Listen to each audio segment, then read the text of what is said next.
Alright, magandang araw. Happy Tuesday sa atin lahat. Ito, bilang panimula, tignan natin itong sarsuela ni Ted Filon, no? With regard to Marcos Jr. schedule. Ano ba to? Tignan natin. Schedule ni Pangulong Jr. today. Nako, Manong Ted, nagkansela nga eh. Dapat kasi ngayong umaga, meron siyang pupuntahan na mga naapektuhan ng baha dyan sa Navotas at saka dito sa may Manila. Pero hindi binigay sa amin yung dahilan bakit nagkansela nung pagbiyahe. So baka may ibang gagawin ngayong umaga. Pero this afternoon, Engineero pala to eh. meron daw siyang Di mo man lang pahalagaan yung oras na sinet mo sa mga tao. haharapin na courtesy call sa Malacanang. Gusto niya party. May session sa Malacanang eh. Okay. Ng United Nations Secretary General. Wow. Okay. Wala ba siyang imbitasyon sa ICI? Wala. Wala. Wala. Kada hinihingan niya ng komento, di ba lagi niyang pinupush independent commission. Ako lang naman ang nagtatanong. Di ba, itong si, anong pangalan yan? Di ba nagtatanong-tanong yan sa press briefing ni Yusek Claire Castro?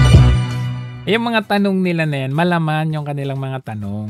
Pero yung sagot ni Auntie Claire, halatadong nagsisinungaling, nag-iimbento, walang alam kundi Duterte lang. Alam ng mga to eh.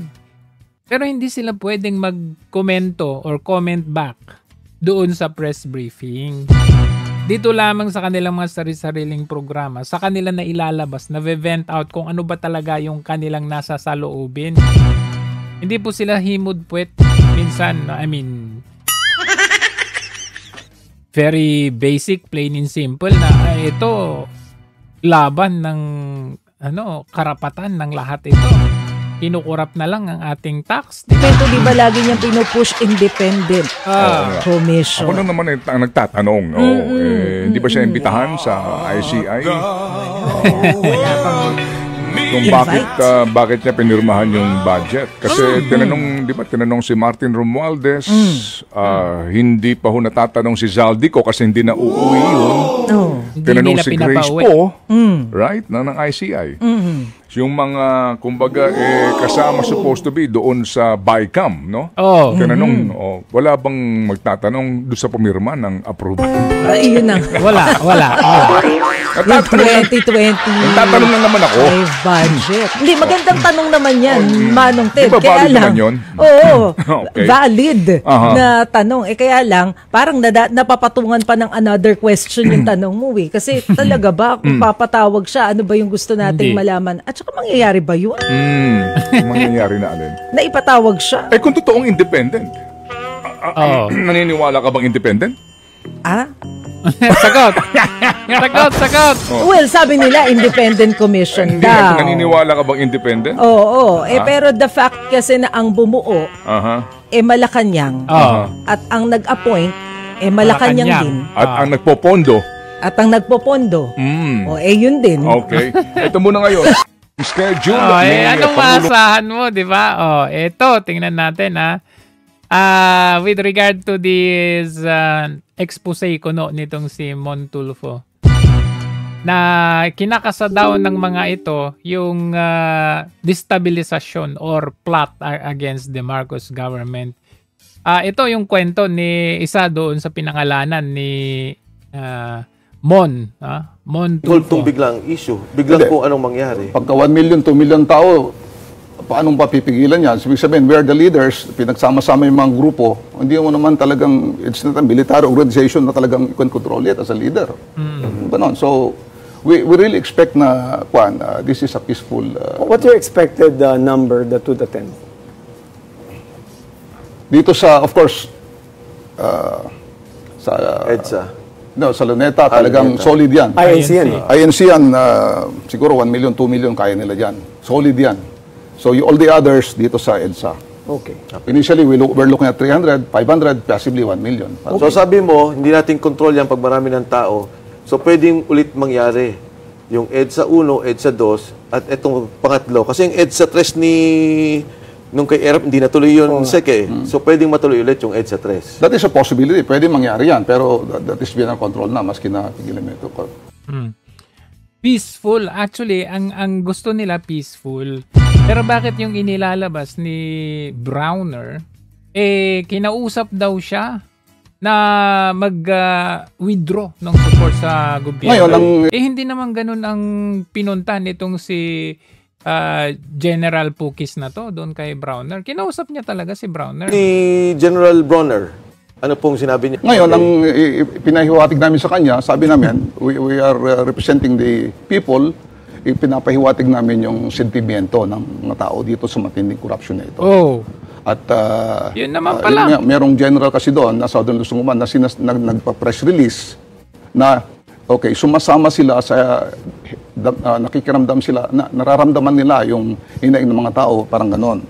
Anong sagot ni General Bronner? Ang sinabi ko lang doon na tinitwist nila na hinihikayat ko raw siya na mag-kudita o mag-withdraw support ay sinasabi.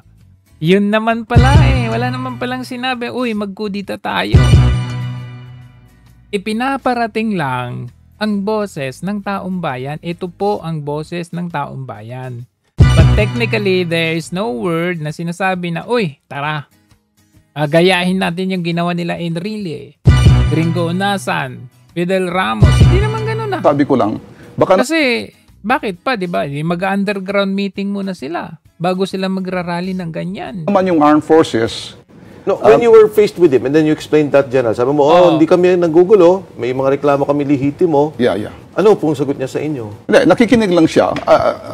Kasi yung alam naman natin na nababalidate nila yun. Ano. Ngayon, ang sinabi ko lamang doon na maaring tinitwist nila, ay sinasabi ko lamang, baka naman yung armed forces ay hindi lamang mag-press release about corruption, kung pwedeng verbally sabihin, mag-conference siguro na sabihin na itong itigil na yung corruption na yan at dapat panagutin, parang ganun. Essentially, you are not for withdrawal support. No, In fact, you are... Malinaw yan Clarity. Klarong-klaro. Maintaining the professionalism of the armed forces. Correct. That they But they should not get involved in any political upheaval. May mga Pero lumalabas. inikayat niyo po si General Bronner na, General, baka pwede naman magsalita kayo about corruption. Yun lang ang sinabi namin. Salita, And then we can vouch for that. Andun lahat ng mga battle staff niya, puro mga generals yun eh. Ang sinabi niya, okay, don't worry, sir. Sabi, mga seniors kami sa kanya, although we are retired. Correct. Sabi niya, nararamdaman namin, naririnig namin ang hinaing ng tao. Sabi niya, hindi kami bingi, hindi kami pipi, hindi kami bulag. Yun sinabi niya. Okay. At saka sinabi niya, Naman pala alam naman namin, sabi niya, ang mandato Alam ng pala armed forces. That is to protect the people and the state. So, ako, ang nakikita kong nangyari dyan, pumunta itong si General Pukis kay Browner at kinausap, pinarating ang boses ng taong bayan. Eto. Pwede bang magsalita naman kayo na patigilin, kumbaga condemn the corruption. Ganun lang naman. Walang may mga witnesses pa doon. May witness according to General Pukis, no? But, sinabi ni Browner na, oo, naintindihan ko, nakikita ko, nararamdaman ko, alam ko naman, alam na natin yung mandato natin. Pero, pagkatalikod ni General Pukis, ipinarating sa kanyang boss. Yung boss naman niya, ganitong gawin natin.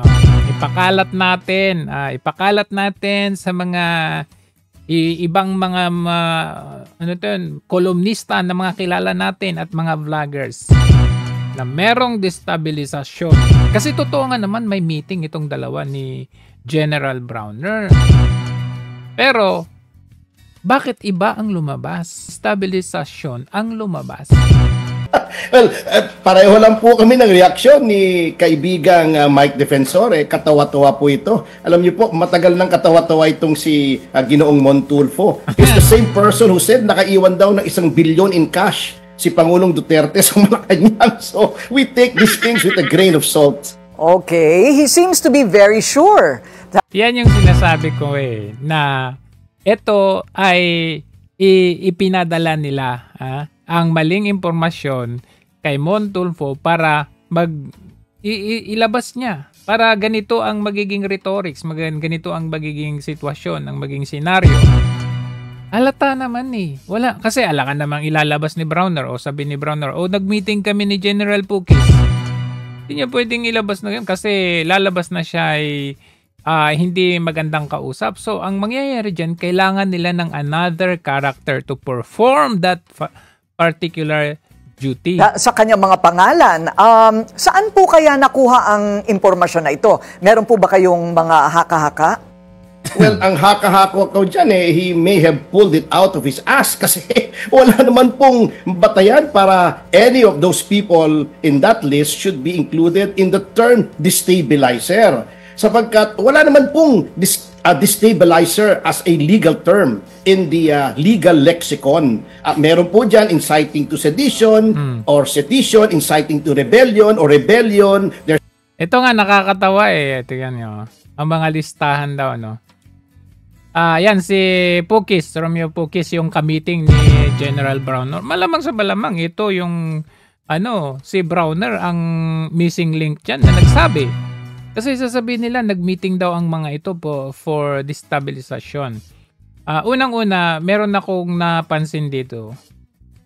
Benji Magalong, alam natin na pumunta siya sa Davao. At siya ay nag-imbestiga kuno doon instead na sa Ilocos Norte. So, dito pa lang, tila baga medyo, distant from reality. Kasi, si Magalong, yan kasi Magalong, sige, himudpuet ka pa dyan. Traidor yan Sige, dyan ka na lang.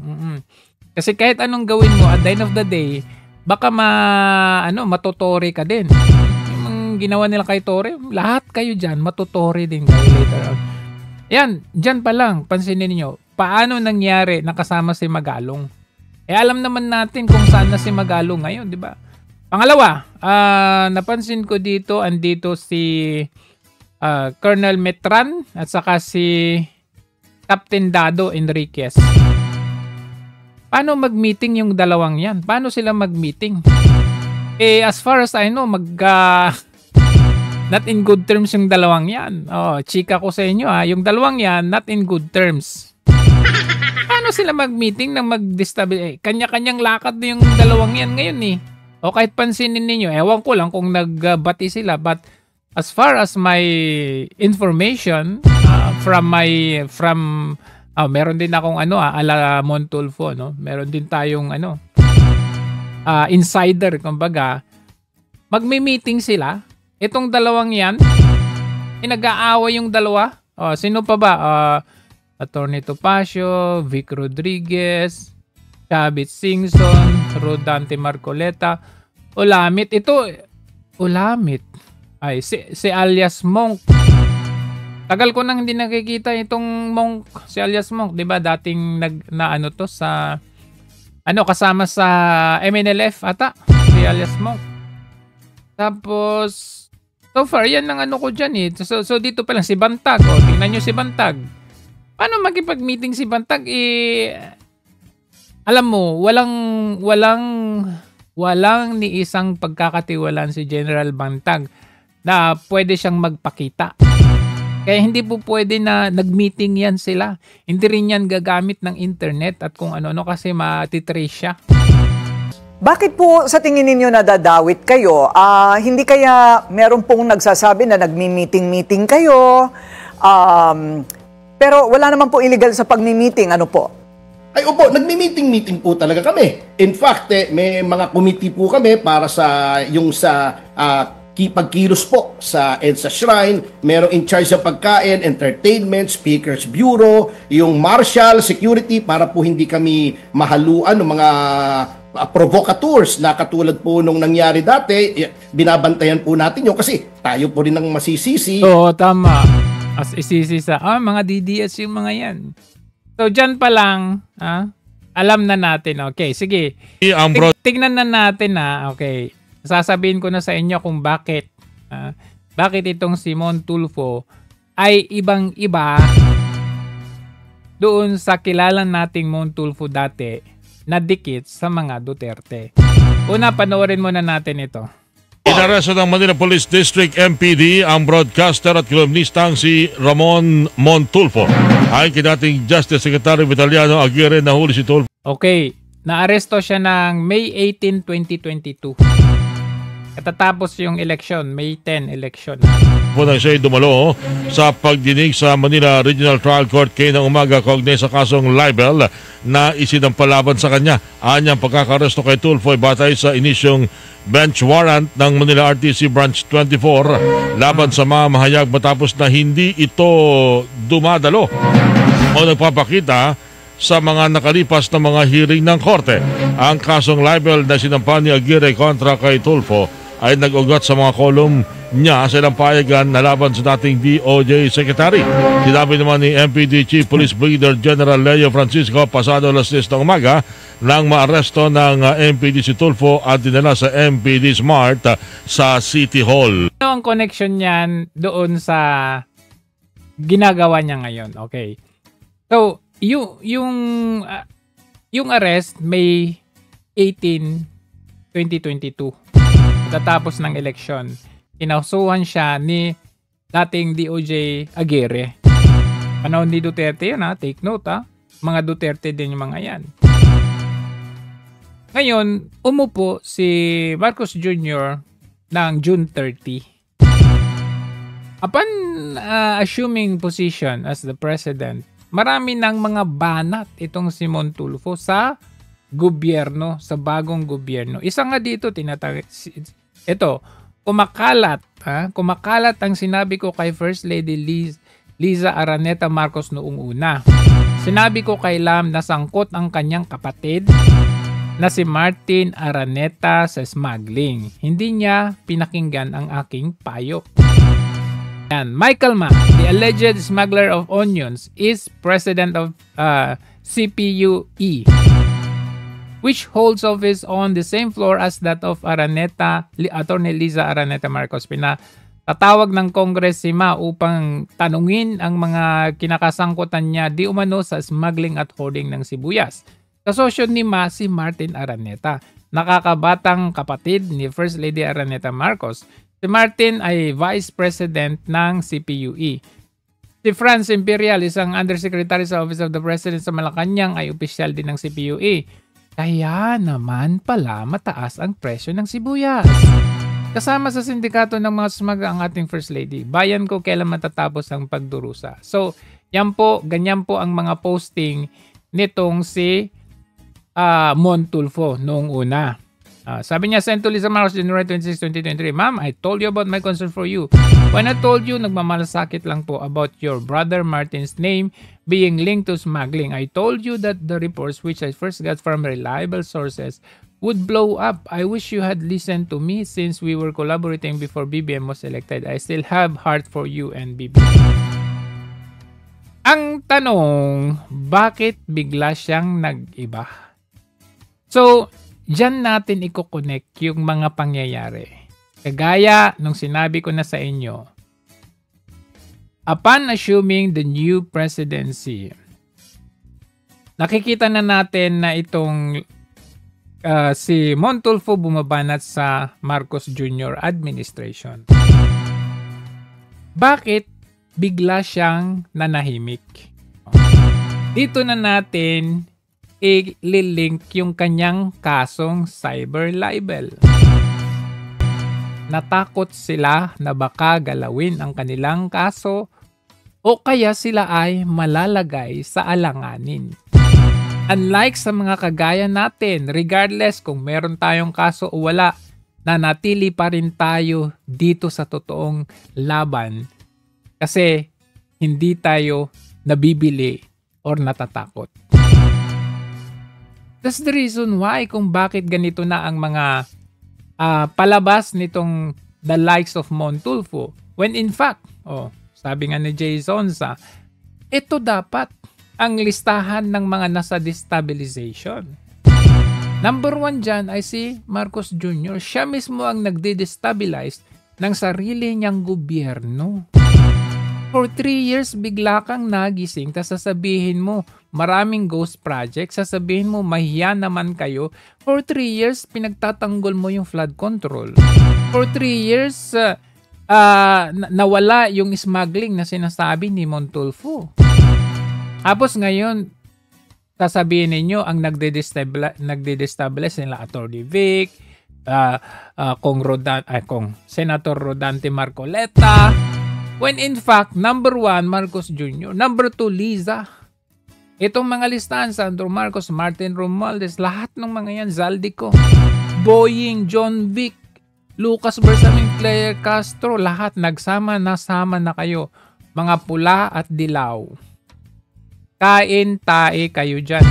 Lahat. Yan ang totoong listahan. Kasama na yung mga makabayan. Kasama na yung mga kurap. Ang dami nyo, Kasama nyo Raul Manuel, Arlen Brosas. So, yan po ang istorya ng nasa likod kung bakit ganyan na. Sabi ko kasi sa inyo noong pa lang 2022, wala na, sabog na at hindi alam kung ano yung isasagot, di ba? You remember this one? Panahon ng kampanya, hindi siya makasagot sa simpleng tanong. Sa simpleng tanong pa lang, hindi niya masagot na hindi pa siya presidente. Ginawa niyong presidente. Abay, kawawa na yung bansa natin. Tingnan niyo to. Representative dito ng solo parent. Ito, si Mami, go ahead. Ano pangalan nila? Test publiko po. Sir Bongbong, may katanungan lang po ako tungkol po sa mga solo parent.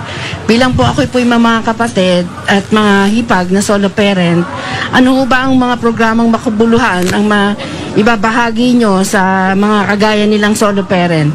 Kasi usually po, ang nagagamit lang po nila, lalo na sa mga gobyerno, ay ang 7 days leave lang nila. Ano ba ang magagawa po ninyo na maitutulong sa kagaya po nilang mga solo parent? Parang yung sagot ni Willie siguro yan, ha? Ikaw, ano bang suggestion mo?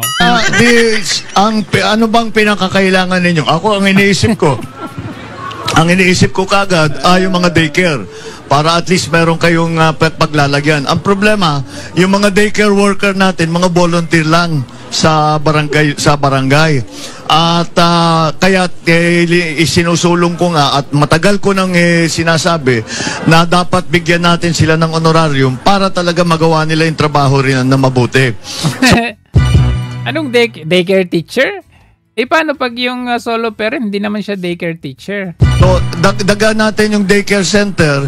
At ano pa sa palagay? At ano pa sa palagay mo? Anong suggestion? Parang si Willie yun, Mga kailangan ninyo para maging mas mahirap ang buhay ng single parent Totoo po, lalo na po yung mga nasa government po, ang leave lang po ang binibigay sa kanila is 7 days leave. Lalo na yung mga solo parent na nasa government na nagtatrabaho. Parang hanggang doon na lang po ang tulong na ibinibigay ng gobyerno natin.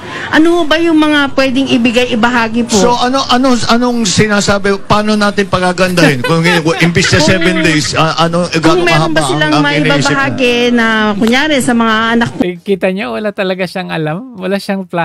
I mean, tinanong ka kung ano solusyon mo. Binalik sa'yo yung tanong, ano yung alam mong solusyon? Kaya nga naman sa lahat ng tanong niya ngayon, sa lahat ng mga nangyayari ngayon, hindi na tayo magtataka na siya ay nagtataka. Ang nais ko talagang malaman, paano ba tayo umabot sa ganito? Paano nga ba? Talagang hindi ako makatulog pag iniisip ko, paano tayo nagkaganto?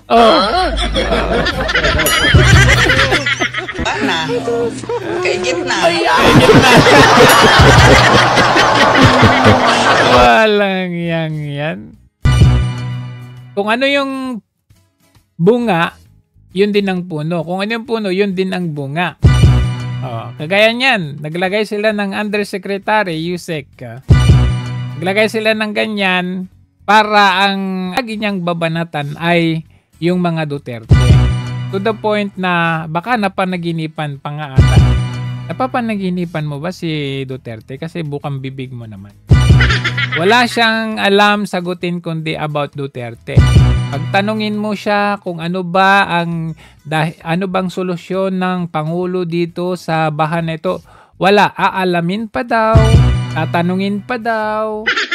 Pero pag Duterte, may visual aids pa yan, may papakita, naka-ready na. Oo. Duterte at siya po ni dating Pangulong Duterte.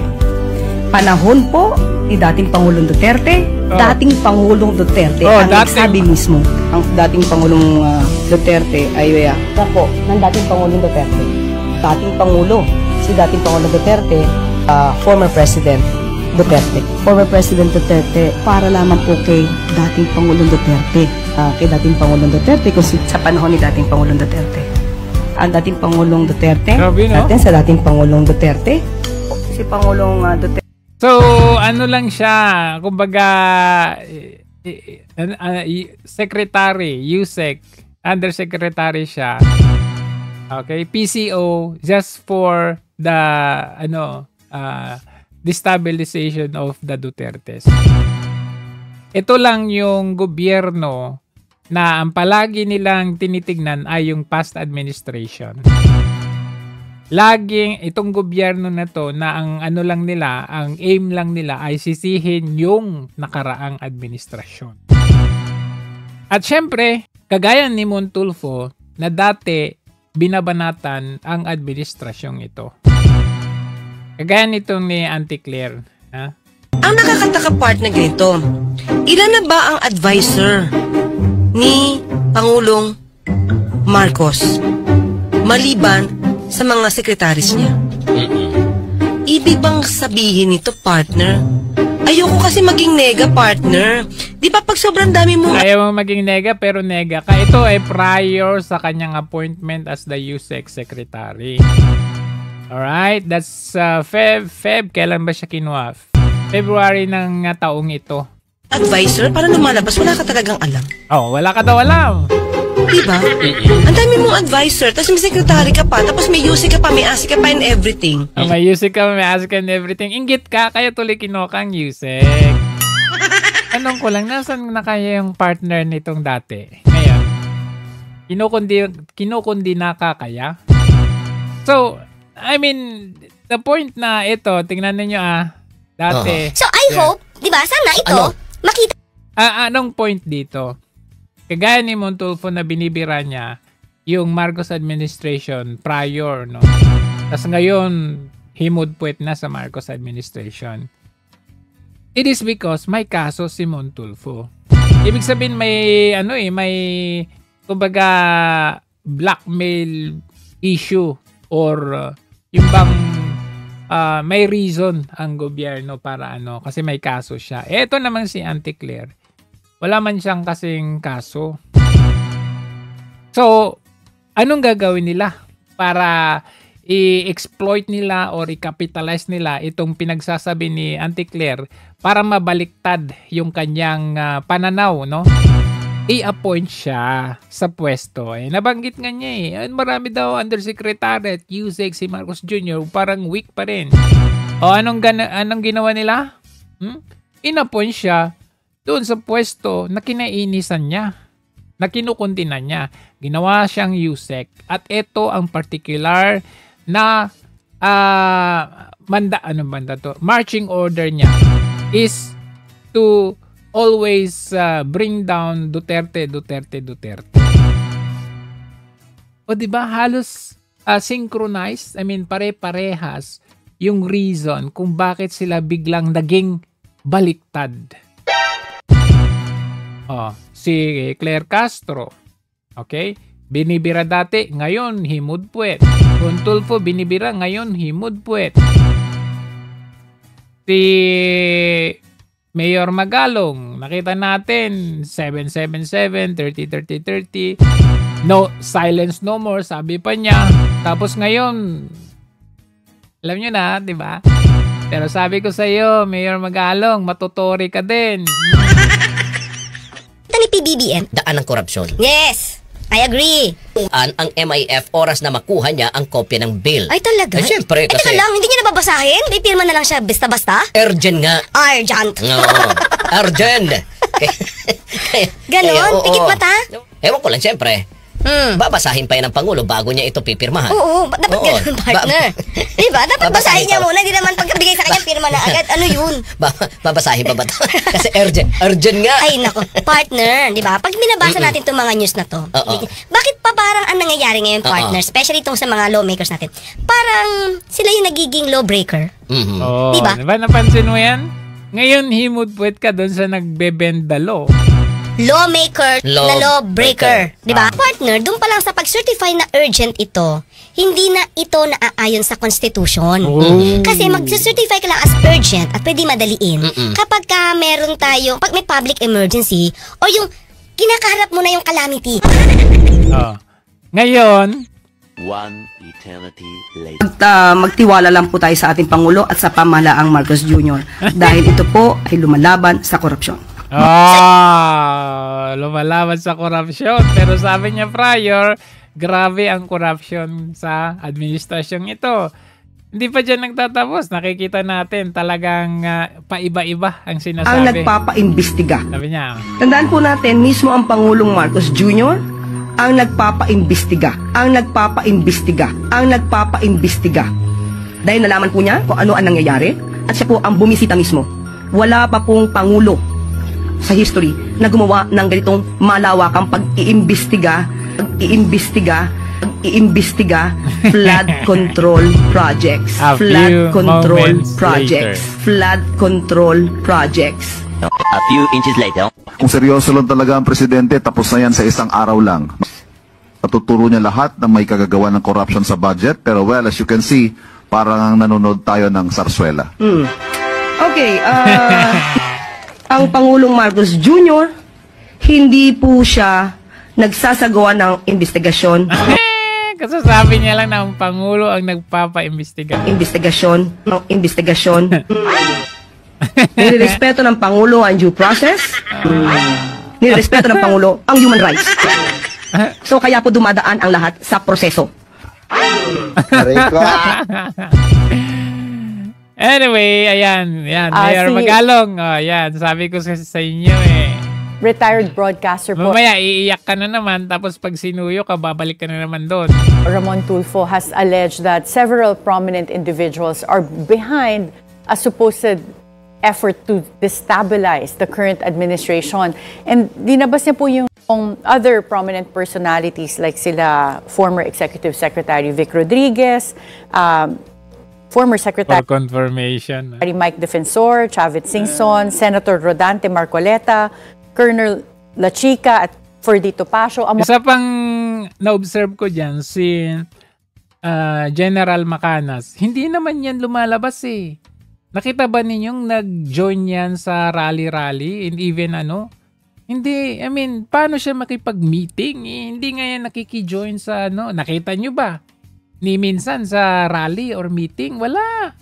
Kaya dyan pala, dito sa sinasabi ni Montulfo, this is fake news talaga. Kasi imposible, ulitin ko sa inyo, itong si Captain Dado at saka si Metran. Kaaway yung dalawa yun. Paano sila mag-meeting? Among others. At ang alleged possible financiers are Vice President Sara Duterte. Yun lang po yung may nakalagay. Thank you very much, Attorney Karen, at na-raise mo yung issue na yan. Ako nga, natutuwa nga ako dyan sa kwan na yan.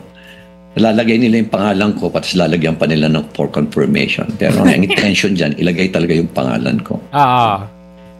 Alam mo, ginawa na nga sa'yo yan dati. Bakit ka pa bumalik? Attorney, I've been there. And I know how it is to coordinate, how to conduct all this destabilization because we did it in 2006. Napakahirap yan.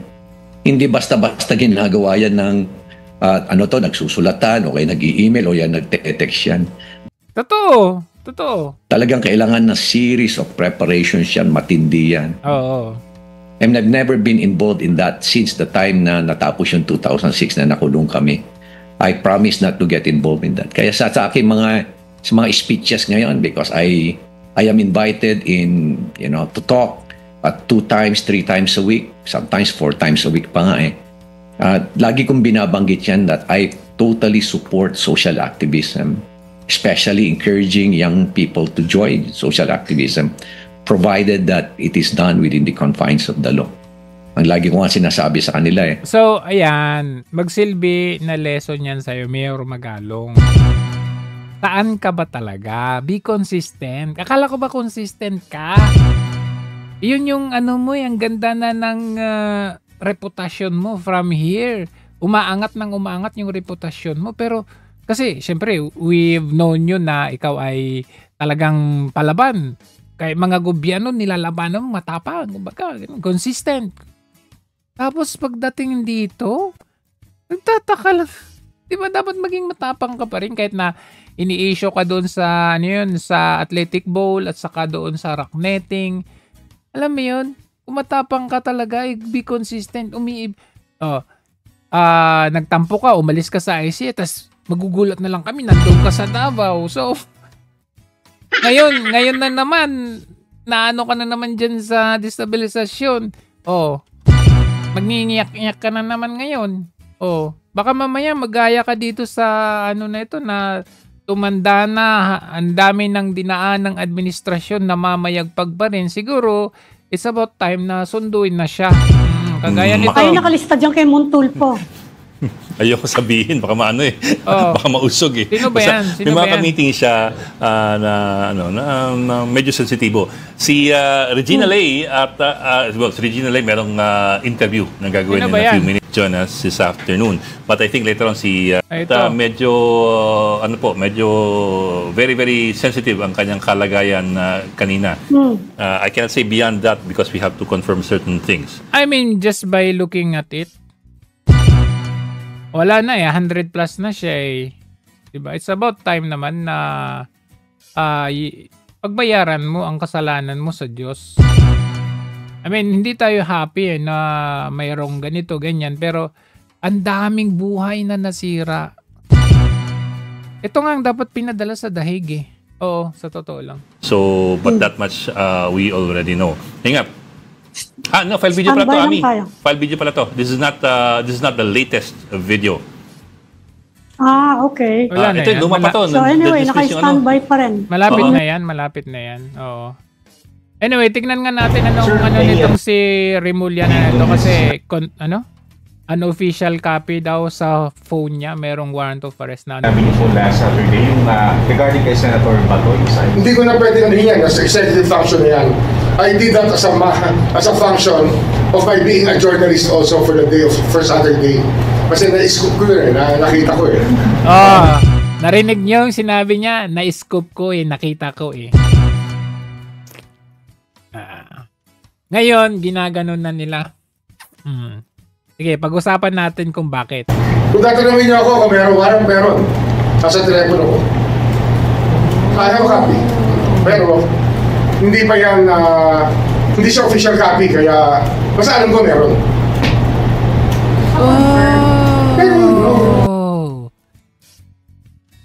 Okay, gets ko na. Siyempre, scoop yan di ba?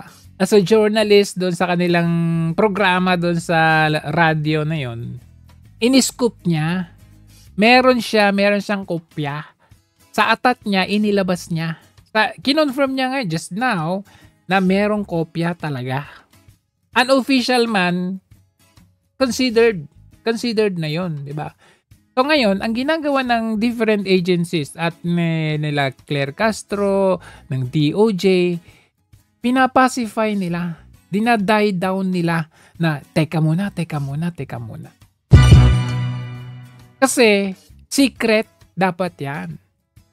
Kung babalikan natin ang nangyari kay PRRD, okay? May warrant of arrest na lumabas na March 7, lumabas na yung warrant of arrest. Pero wala sa website ng ICC. At that time na March 7, di ba dapat kung March 7 release yung warrant of arrest, di ba dapat lagay na sa ICC website? Wala pa. Okay? 7, wala pa sa website. 8, wala pa sa website. 9, wala pa sa website. 10, wala pa sa website. March 11, wala pa rin sa website. Pero ginawa nila yung arrest nung March 11. Nagigets nyo? Saka na lang nilagay sa website after nadala si PRRD sa ICC. So, ganyan-ganyan ang gagawin nila kay Senator Bato.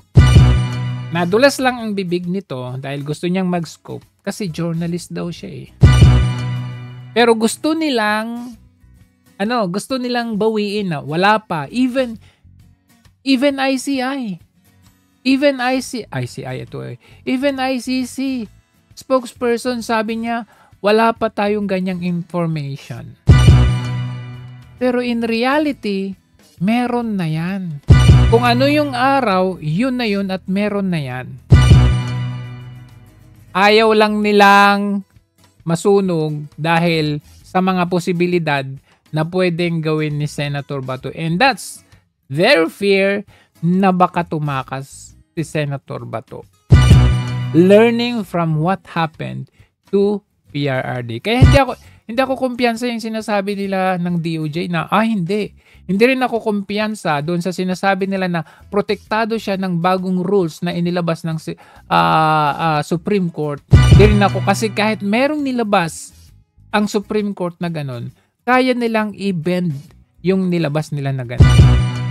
So, nadulas, hindi na pwedeng bawiin. Kasi pag babawiin niya, magmukha siyang sinungaling at chismoso, di ba?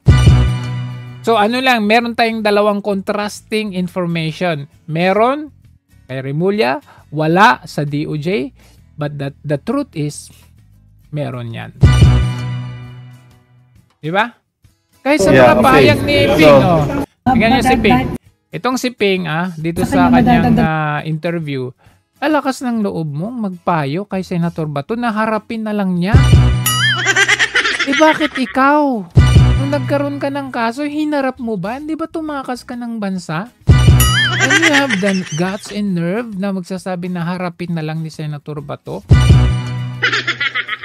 Hindi rin ako naniniwala sa sinasabi nila na they will protect, lalo na si Soto, they will protect hanggat nasa loob siya ng vicinity ng Senate. Hindi ako naniniwala. Hindi. Pwede na pakampantihin lang nila si Senator Bato. Dadalo sa plenary, sa session. Then there you go. Doon i-arestuhin din yan. Diba? So, wala na tayong maasahan dyan. Wala tayong maasahan dyan sa mga pinaggagawa nila. Dito nga dito. Alam nyo, yung galit ng tao, hindi lang tao Lahat. Kahit yung mga sundalo, galit din yung mga sundalo. Wala lang silang choice. Sundalo, mga pulis, wala lang silang choice kundi sundin yung kanilang higher ups. Kasi yun yung utos may pamilya din sila. So anong gagawin nila? Di sundin. Just ito rin sa media. Diba? Magtatanong yung media, hindi naman sila pwedeng makipag-argue. Kasi pag makipag-argue ka, may kalalagyan ka. Unlike nung panahon ni PRRD, yung mga journalist, makipag-away pa yan kay PRRD. Yung ginawa ni Pia Ranada ng Rappler kay PRRD, may nagsagutan sila o binasag ni PRRD. Yung isang journalist din ng CNN, di ba, nakipagsagutan din kay PRRD, binasag din ni PRRD. Pero hindi yung may kalalagyan sila. Ang dami nang gumawa niyan. Las Cañas, Matubato, Trillanes, buhay naman sila, di ba? Pero sa gobyernong ito, pag ginawa mo yan, meron ka talagang kalalagyan. Either may kaso ka, or, alam mo yan, may kalalagyan ka talaga. Kaya nga ito, makikita natin that there are some people like some of the media, like si si Eden Santos, di ba? Baga, pinipitik-pitik niya na ito, may mali dito. O ngayon, may bagong media na may tila baga palaban na nagtanong kay Claire Castro. Tignan natin to. Mga ahensya po natin, sa utos na nga rin po ni Pangulong Marcos Jr., mas malaki po ang nagiging pagsagip natin sa ating mga kababayan. Asan na yun? Ma'am, given po na may forecasting. Ito pala. Babakasyon habang kahit na sa Pangulo at ano po ang kanyang mga ahensya na may pondo para tugunan at ito ay gastusin. Ito. May last Friday parang i-clarify ko lang yung statement mo last Thursday kasi last Friday parang kinol yung attention ko ng DBM nung tinweet ko na kasama yung popondohan ng 1.3 trillion yung rehabilitation effort ng government. Samantalang during yung press con, sinabi mo nga na prioridad ng government ngayon yung matugunan yung pangangailangan ng mga nasalanta. And nagulat ako bakit ako kinol ng attention ng DBM when in fact kasama yun sa pa-clarify nga po, ma'am. Di ba yun yung sinabi ni Claire Castro? 1 trillion? Bakit po natin nung nakaraang Huwebes ay kailangan po na magastos ng mga ahensya na may pondo, program budget, para sa fourth quarter ng 2025, ito ay para tugunan at ito ay gastusin ng tama sa infrastruktura, sa health, sa education at mga direct subsidies. At hindi lamang po ito para tugunan ang mga nasalanta ng bagyo. So lahat po ito kasi po ito ay programmed budget po ng bawat ahensya. Ma'am, I understand kasi yung kaya nag-react ang DBM dahil nga na rin sa mga reaction ng netizens. Apparently may question do sa trust issue considering nga merong tayong corruption scandal. So assurance na lang ng Malacanang na magagamit ito ng tama at hindi lang pangako kundi tuto pa rin ng gobyerno na magagamit ng tama yung nalalabing po. Yan, ganyan dapat, matapang. Para sa 2025. Unang-una po, ang Pangulo nga po ang nagpapaimbestiga ng mga anomalyang flood control projects at lumalabas na nga po ang iba-ibang issue about corruption. Lumalabas yung mga yung gusto nyo lang ipakulong, ha? So, ang Pangulo po after 3 years, mag-iimbestiga, ha? Papaimbestiga. Ang Pangulo pa po ba ang hindi tutupad para matugunan ang issue about corruption? 6 million houses nga eh. Hindi nyo matupad. 20 pesos na bigas, hindi nyo matupad, di ba?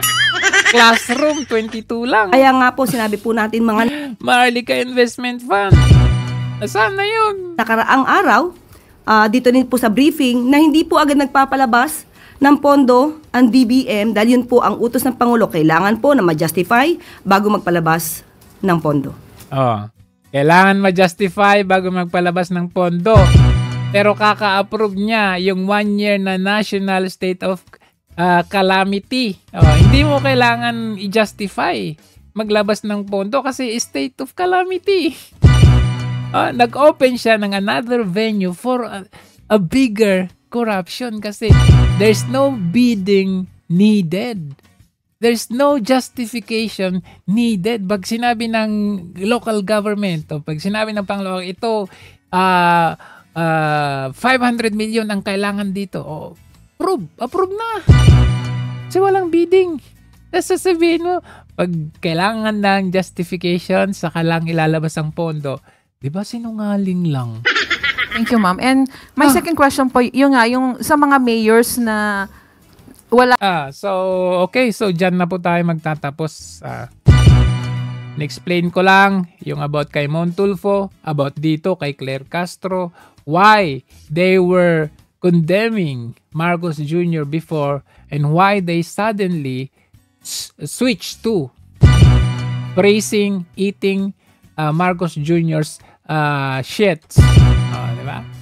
So, yun eh. Kaya makikita mo yung mga ibang mga supporters, ibang mga himudpwet niya. Alam nyo na kung bakit either tinakot dahil may kaso, alright, or merong bayad. Diba? Marcos Jr. nagsabi niyan eh. Nag-hire ako ng libo-libong trolls. Hanggang sa muli, maraming salamat. Ingat po tayo lahat.